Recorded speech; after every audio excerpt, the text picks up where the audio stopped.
प्यारे बच्चों, सुप्रभात। हमें उम्मीद है इस कठिन महामारी के समय भी आप लोग अपनी सुरक्षा करते हुए पूरे परिवार के साथ सकुशल होंगे। संस्कृत शिक्षण के क्रम में हमने पिछले पाठ में प्रत्ययों को पढ़ा था। उन प्रत्यय किसको कहते हैं, प्रत्यय के कौन कौन से भेद होते हैं और उन भेदों के कौन कौन से उपभेद होते हैं, उन्हें हमने उदाहरणों के साथ स्पष्ट किया था। तो मुझे जहाँ तक स्मरण है, हमने कृदंत प्रत्ययों को पिछले कालांश में समझने की कोशिश की थी। मुझे उम्मीद है कि आपने उसे समझा होगा, समझने की कोशिश की होगी, और जहाँ आपको लगे कि हमें ये चीज़ नहीं समझ में आ रही है, आप अपने प्रश्न लिखें और हम उन प्रश्नों का समाधान अवश्य करेंगे। तो आइए इस कड़ी को और आगे बढ़ाते हुए हम आज आते हैं तद्धित प्रत्ययों की ओर। अब तद्धित प्रत्यय क्या होता है? कृदंत के बारे में हमने जाना कि क्रियाओं में लगने वाले जो प्रत्यय होते हैं वो कृदंत होते हैं। तद्धित प्रत्यय इनसे भिन्न होते हैं। तत् और हित, इन दो शब्दों से मिलकर के तद्धित शब्द बना है, और ये प्रत्यय संज्ञा सर्वनाम आदि में जुड़ करके उनके अर्थों को विस्तार देते हैं या उनके अर्थों को परिवर्तित करते हैं। हमारे 10वीं के पाठ्यक्रम में कुछ गिने चुने तद्धित प्रत्यय हैं, हम उन्हीं पर नज़र दौड़ाएंगे। तो सबसे पहला जो है प्रत्यय, तद्धित प्रत्यय, वो है मतुप और वतुप। कोई भी किसी भी गुण से युक्त अर्थ में मतुप या वतुप प्रत्यय का प्रयोग होता है। मतुप और वतुप में बहुत मौलिक भेद नहीं है। मतुप में मत बचता है और वतुप में वत बचता है। दोनों का अर्थ वही होता है कि इस चीज़ से युक्त है। जैसे धन में वतुप लगता है, इसलिए वह धनवत होता है, जिसे हम धनवान, धनवंतो, धनवंता के रूप में जानते हैं। और अगर वही शब्द शक्ति रहता है तो शक्ति में मतुप लग जाता है, जहाँ पर मत बचता है। मूल शब्द क्या हुआ? शक्तिमत या धनवत, बलवत। जब इनका रूप चलता है तो आपको पता है कि शब्द रूपों की एक परंपरा होती है, शब्द रूपों का एक डिसिप्लिन होता है, उसी डिसिप्लिन के हिसाब से ये रूप चलते हैं। तो हम सबसे पहले कोशिश करेंगे कुछ शब्दों में मतुप और वतुप प्रत्यय जोड़ करके आपको बताने की, फिर उनका प्रयोग किस प्रकार होता है, हमारे वाक्यों में, हमारे साहित्य में मतुप और वतुप प्रत्यय का प्रयोग किस प्रकार आता है, हम इस पर भी बात करेंगे। तो आपने यह बात तो समझ ली कि किसी भी गुण से युक्त, इससे युक्त, इस अर्थ में मतुप और वतुप प्रत्यय का प्रयोग होता है। मतुप में मत बचता है और वतुप में वत। तो आइए कुछ शब्दों के उदाहरणों से हम इन्हें और स्पष्ट करते हैं। धन में अगर हम लगाएंगे वतुप तो क्या बनेगा? धनवत। बल में लगाएंगे तो बलवत, लेकिन श्री में लगाएंगे तो श्रीमत, शक्ति में लगाएंगे तो शक्तिमत। तो मत, मान और वान, जिसे आप हिंदी में भी तत्सम शब्दों का प्रयोग होता है। जैसे आप धनवान का प्रयोग करते हैं, बलवान का प्रयोग करते हैं, लेकिन शक्तिमान होता है, श्रीमान होता है, अधीतवान होता है। तो इस तरह से शब्दों के प्रयोग होते हैं और इनका रूप धनवत और बलवत। इनका रूप किस तरह चलेगा? धनवान, धनवंतो, धनवंतः। एक अगर व्यक्ति है तो धनवान, दो अगर हैं तो धनवंतो, और अनेक हैं तो धनवंतः।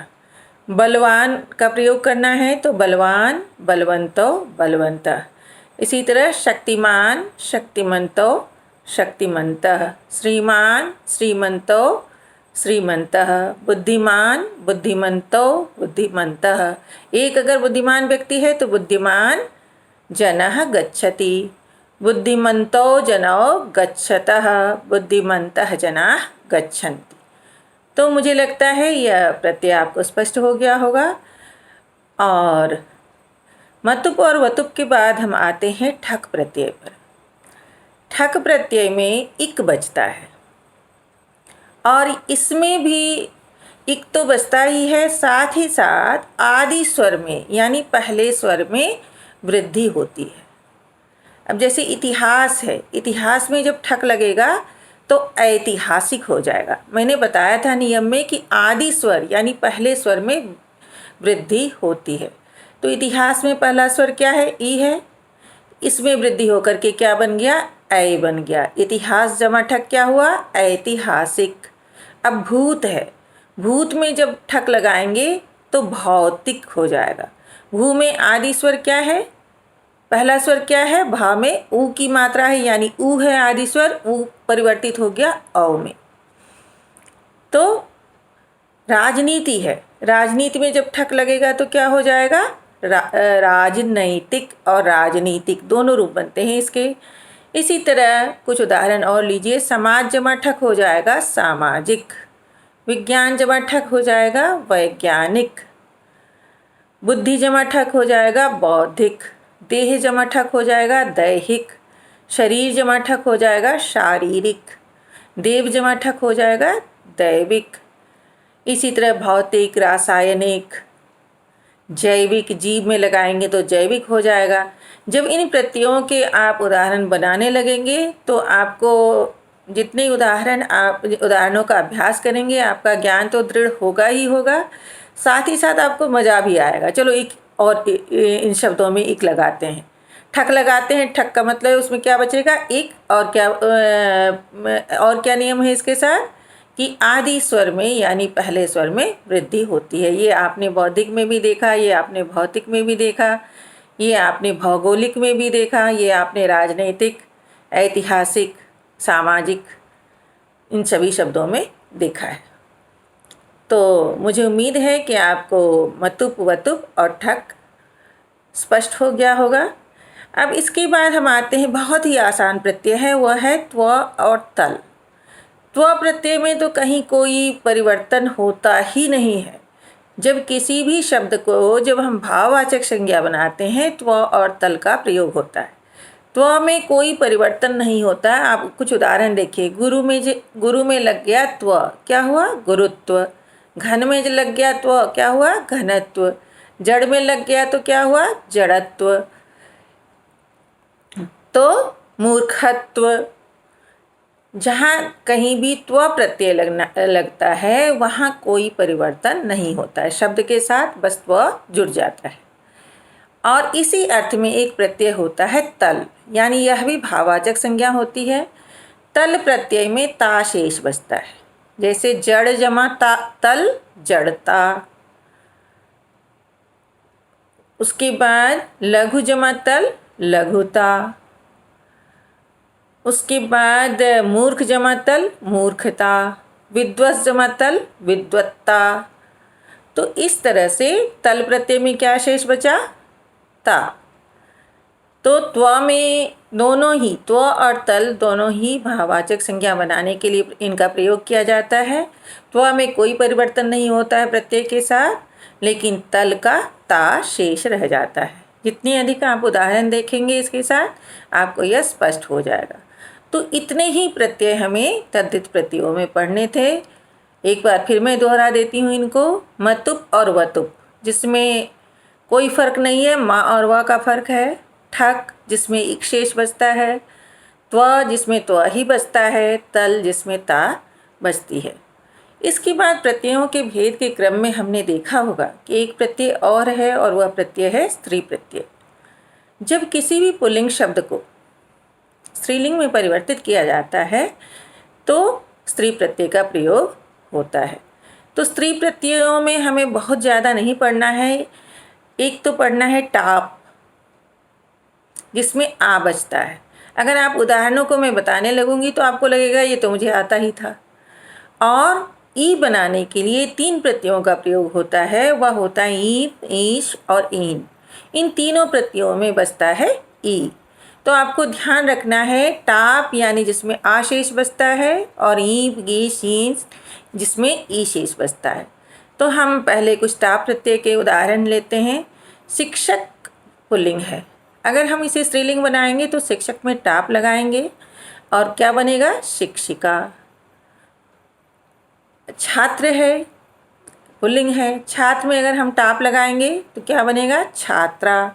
बालक में अगर हम टाप लगाएंगे तो क्या बनेगा? बालिका। इसी तरह से आ प्रत्यय में आप लोगों ने पुल्लिंग शब्दों को स्त्रीलिंग में परिवर्तित किया होगा। छात्रा, बालिका, अजा, गजा, ये इस तरह स्त्रीलिंग बनते हैं, जिसमें क्या कौन सा प्रत्यय लगता है? टाप, और बचता है क्या उसमें? शेष आ। इसके साथ ही ई में परिवर्तित होने वाले रूप प्रत्यय भी हैं और उनका नाम है ईप, ईस और ईन। ये शब्द विशेष में कहीं पर ईप लगते हैं, कहीं पर ईस लगता है और कहीं पर ईन लगता है। तीनों में बचते हैं सिर्फ ई। अब विद्वस में अगर हम ईप लगाएंगे तो क्या होगा? विदुषी। नद में अगर ईप लगाएंगे तो क्या होगा? नदी। मातुल में अगर लाएं, मातुल का अर्थ होता है मामा, मातुल में अगर लगाएंगे तो क्या होगा? मातुली। मेष होता है, वृष होता है, वृष में हो जाएगा वृषि। इस तरह से स्त्री प्रत्यय सिर्फ दो आपको आपके पाठ्यक्रम में हैं। एक जिसमें आ शेष बचता है, दूसरा जिसमें ई शेष बचता है। कुछ अन्य उदाहरण आपको हम लिखित में आपके पास उपलब्ध करवाएंगे, जिन्हें देख करके आपको बिल्कुल स्पष्ट हो जाएगा कि प्रत्यय क्या होता है, प्रत्यय के कौन कौन से भेद हैं और उन भेदों के कौन कौन से उपभेद हैं, उन प्रत्ययों का प्रयोग कहाँ किया जाता है, प्रत्यय जुड़ने के बाद जो शब्द बनते हैं क्या उनका मूल रूप में प्रयोग होता है या उनका भी शब्द रूप की भांति उसमें परिवर्तन होते हैं और शब्द रूप का प्रयोग किया जाता है। जैसे अभी मैंने आपको बताया था बलवान, बलवंतो, बलवंता। इसी तरह से ये तो मैंने बताया था तद्धित में। कृदंत में भी जब हम क्षत्रिय प्रत्यय लगाते हैं तो कुर्वत बचता है, लेकिन उसका रूप बनता है कुर्वन, कुर्वंतो, कुर्वंतः की तरह। तो मूलतः जिन बातों पर हमने अभी चर्चा की है वह यह है कि शब्दों के पश्चात, शब्दों के बाद जुड़ने वाले जो शब्दांश यानी शब्दों का एक छोटा सा हिस्सा होता है वह प्रत्यय कहलाता है। प्रत्यय शब्दों या धातुओं के साथ जुड़ करके या तो उसका रूप परिवर्तन करता है या उसके अर्थ में विस्तार देता है। और कृदंत में हमने त्वा, मूल्य आदि बहुत सारे प्रत्यय पढ़े हैं। तद्धित में हमने मतुप, वतुप, ठक, त्व और तल पढ़ा है। और स्त्री प्रत्यय में टाप और ई पढ़ा है, यानी एक में आ बसता है और एक में ई बसता है। तो मुझे उम्मीद है कि प्रत्यय पाठ आपको समझ में आ गया होगा। फिर भी अगर कहीं संशय हो तो आप बेझिझक मुझसे पूछ सकते हैं और मैं आपकी जिज्ञासा का शमन करूँगी। धन्यवाद।